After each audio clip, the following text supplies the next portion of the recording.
தூத்துக்குடி மாவட்டம் கோவில்பட்டி அருகே கயத்தாரில் அதிமுக நிர்வாகிகளுக்கு உறுப்பினர் உரிமை சீட்டுகளை முன்னாள் அமைச்சர் கடம்பூர் ராஜு வழங்கினார். கயத்தாரில் உள்ள தனியார் திருமண மண்டபத்தில் மேற்கு ஒன்றிய செயலாளர் செல்வகுமார் தலைமையில் நகர செயலாளர் கப்பல் ராமசாமி மற்றும் ஒன்றிய மாணவரணி செயலாளர் நவநீத கிருஷ்ணன் ஆகியோர் முன்னிலையில் கழக நிர்வாகிகளுக்கு உறுப்பினர் உரிமை சீட்டுகள் வழங்கும் விழா நடைபெற்றது. இதில் முன்னாள் அமைச்சரும் கோவில்பட்டி சட்டமன்ற உறுப்பினருமான கடம்பூர் ராஜு கலந்து கொண்டு அதிமுக நிர்வாகிகளுக்கு உறுப்பினர் உரிமை சீட்டுகளை வழங்கினார்.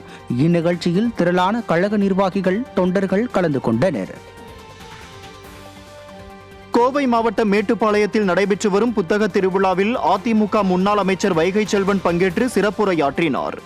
தமிழ்நாடு அறிவியல் இயக்கம் சார்பில் 10 நாட்கள் நடைபெறவுள்ள புத்தக திருவிழாவில் 50க்கும் மேற்பட்ட அரங்குகள் அமைக்கப்பட்டு சுமார் 1 லட்சம் அளவிலான புத்தகங்கள் விற்பனைக்காக வைக்கப்பட்டுள்ளன. இதில் சிறப்பு விருந்தினராக கலந்து கொண்ட கவிஞரும் அதிமுக முன்னாள் அமைச்சருமான வைகை செல்வன், மாணவர்களும் இளைய சமுதாயத்தினரும் வாசிப்பு பழக்கத்தை மேம்படுத்த வேண்டும் என வலியுறுத்தினார். இந்த நிகழ்ச்சியில் மேட்டுப்பாளையம் அதிமுக சட்டமன்ற உறுப்பினர் AK செல்வராஜ் கலந்து கொண்டார். அண்ணா பல்கலைக்கழகத்தின் கீழ் செயல்படும் பொறியியல் கல்லூரி மாணவர்களுக்கான தேர்வு கட்டண உயர்வை நிறுத்தி வைப்பதாக விடிய அரசின் உயர்கல்வித்துறை அமைச்சர் பொன்முடி நாடகமாடி உள்ளார். அண்ணா பல்கலைக்கழகத்தின் கீழ் செயல்படும் பொறியியல் கல்லூரி மாணவர்களுக்கான எழுத்து தேர்வு கட்டணம், ப்ராஜெக்ட் கட்டணம் மற்றும் செய்முறை தேர்வு கட்டணம் உள்ளிட்ட கட்டணங்கள் 35 விழுக்காட்டில் இருந்து 55 விழுக்காடு வரை உயர்த்தி கடந்த 23ஆம் தேதி அறிவிப்பு வெளியிடப்பட்டது. இந்த அறிவிப்புக்கு கடும் எதிர்ப்பு எழுந்துள்ள நிலையில் சிண்டிகேட் கூட்டத்தில் முடிவு எடுக்கப்படும் வரை கட்டண உயர்வை நிறுத்தி வைப்பதாக விடிய அரசின் உயர்கல்வித்துறை அமைச்சர் பொன்முடி நாடகமாடி உள்ளார். கட்டண உயர்வை ரத்து செய்ய வேண்டும் என மாணவர்கள் பலரும் கோரிக்கை விடுத்து வரும் நிலையில் நிறுத்தி வைப்பதாக மட்டுமே விடிய அரசின் உயர்கல்வித்துறை அமைச்சர் தெரிவித்துள்ளார். அறிவிப்பு வெளியான 2 நாட்களிலேயே அந்த அறிவிப்பை விடிய அரசு திரும்ப பெற்றுள்ள நிலையில் எதிர்க்கட்சித் தலைவர் எடப்பாடி K பழனிசாமி கூறியது போல இந்த அரசு யூட்டன் அரசாக உள்ளதாக மக்கள் விமர்சித்து வருகின்றனர். சென்னை கோயம்பேடு மேம்பாலத்தின் கீழ் மாநகராட்சி சார்பாக அமைக்கப்பட்ட செயற்கை நீரூற்று பூங்கா சரியான பராமரிப்பின்றி புதற்காடாக காணப்படும் நிலையில் விடிய அரசின் மாநகராட்சி எதைத்தான் கண்டுகொள்ளும் என மக்கள் கேள்வி எழுப்பியுள்ளனர். செயற்கையாக உருவாக்கப்பட்ட நீரூற்று பைப்புகள் உடைந்தும் அசுத்தமாகவும் குப்பைகள் நிறைந்து அலங்கோலமாக காணப்படுகிறது. இதனால் அதிருப்தி அடைந்துள்ள மக்கள் மாநகராட்சி எதைத்தான் கண்டுகொள்ளும் என்று கேள்வி எழுப்பி வருகின்றனர். மேலும் கோயம்பேட்டில் சரியான பார்க்கிங் வசதி இல்லாததால் வீணாக இருக்கும் இந்த இடத்தினை பார்க்கிங் வசதியாக மாற்றித் தரவும் விடிய அரசை வலியுறுத்தியுள்ளனர்.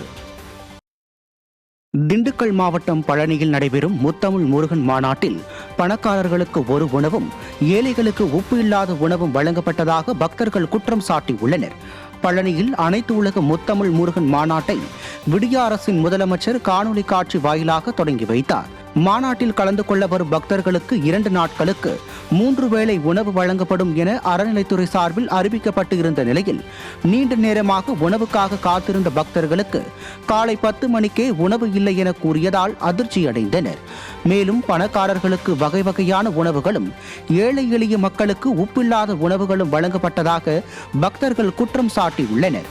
மேலும் குடிநீர் குழாயில் தண்ணீர் கூட வரவில்லை என வேதனை தெரிவித்துள்ள மக்கள் விளம்பரத்திற்காக விழாவை நடத்தாமல் விழாவிற்கு வரும் சாதாரண மக்களுக்கு அடிப்படை வசதிகளை முறையாக செய்து தர விடியா திமுக அரசுக்கு கோரிக்கை விடுத்துள்ளனர்.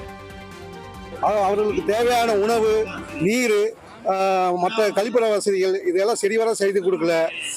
இது ஒரு பெரிய இதாகவே இருக்குது. லட்சக்கணக்கான வயத்தை வர வச்சு போட்டு 3 நாள் விடுமுறை நாளில் எல்லாம் கூடியிருக்காங்க. உணவு தட்டுப்பாடு, குழந்தைகளிலிருந்து எல்லாம் அலக்கடிச்சு இந்த கவுண்ட்டுக்கு போங்க அதுக்கு போங்க, மொத்தம் 7-8 வச்சுக்கிட்டு 7-8லையும் நாங்கள் 3/4 மணி நேரமாக சுற்றிட்டு இருக்கிறோம். எதுலேயுமே உணவு கிடையாது. கரூர் மாவட்டம் அரவக்குறிச்சி வட்டாட்சியர் அலுவலகத்தில் நாய் தொல்லையை கட்டுப்படுத்த கோரி ஆடு, மாடு, கோழிகளுடன் வந்து மனு கொடுத்த SDPI கட்சியினரால் பரபரப்பு ஏற்பட்டது. அரவக்குறிச்சி பகுதியில் ஆடு, மாடு, கோழி போன்ற பிராணிகளை தெருநாய்கள் கடித்து குதறி விடுவதால் அப்பகுதி மக்கள் கடும் இன்னலுக்கு ஆளாகி வந்தனர். விடிய அரசிடம் பலமுறை வலியுறுத்தியும் எவ்வித நடவடிக்கையும் எடுக்காததால் ஆடு, கோழியுடன் வந்து SDPI கட்சியினர் நூதன போராட்டத்தில் ஈடுபட்டு வட்டாட்சியர் அலுவலகத்தில் மனு அளித்தனர். இனியாவது விரைந்து செயல்பட்டு விடிய அரசு தெருநாய்களை கட்டுப்படுத்த பொதுமக்கள் வலியுறுத்தி உள்ளனர். கோழியவோ வெளியே விட முடியல. நீங்க வந்து பார்த்துட்டு போய் என்ன பிரயோஜனம்? ஒரே நாள் ஒரு மாடு 2 ஆட்டை கடிச்சிருக்குது, ஒரு குழந்தைய கடிச்சிருக்கு.